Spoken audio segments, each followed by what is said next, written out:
Zoco-Découverte, c'est la mise en valeur des cultures de chez nous. Et là, nous serons typiquement dans cette culture Bembe, Dondo, Kamba. Nous allions montrer comment la danse se manifeste avec ces tribus, comment les chants s'envolent avec ces tribus. Et nous allions présenter leurs différents plats, parce que chaque ethnie chez nous a des plats typiquement de chez eux. Et pour cette occasion, nous allions manger Bembe, Kamba, Dondo. Et nous aurons des gens qui vont honorer le vestimentaire Bembe, Dondo.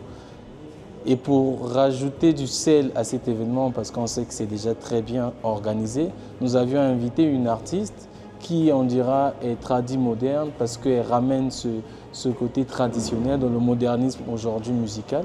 Donc, nous avions invité Nestelia qui sera de la partie, qui elle est Bembe, chante même en Bembe pour agrémenter la beauté de cet événement.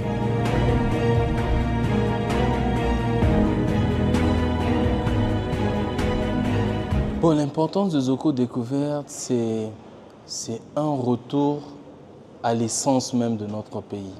Parce qu'aujourd'hui, avec le modernisme, pour nous qui sommes venus dans les années 90, on n'a quasiment pas profité de ce qui est la richesse même culturelle de notre pays. Et ceux qui viennent après nous encore, je dirais qu'ils n'en profitent en rien.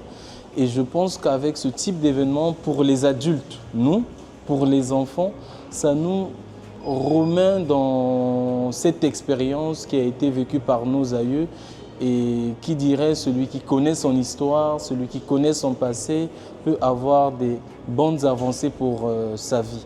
Et je pense que ça contribue vraiment à l'éducation, ça contribue à la connaissance, ça contribue au développement personnel des Africains que nous sommes, des Congolais que nous sommes.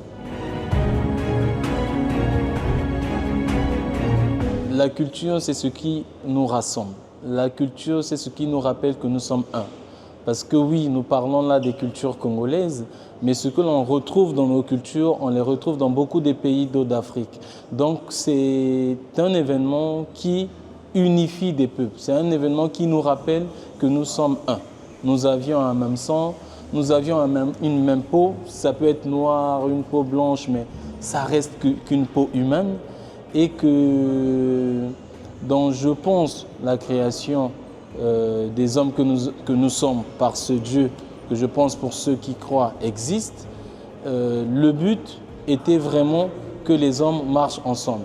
Mais avec l'avancée du monde, avec l'avancée de la technologie, avec la modernisation, on se sépare, on se disperse, on évolue en rang dispersé. Et ça, parfois, ça nous freine à une évolution tant personnelle qu'en groupe. Donc, ce que je dirais, nous sommes un, nous sommes l'Afrique, nous sommes le monde.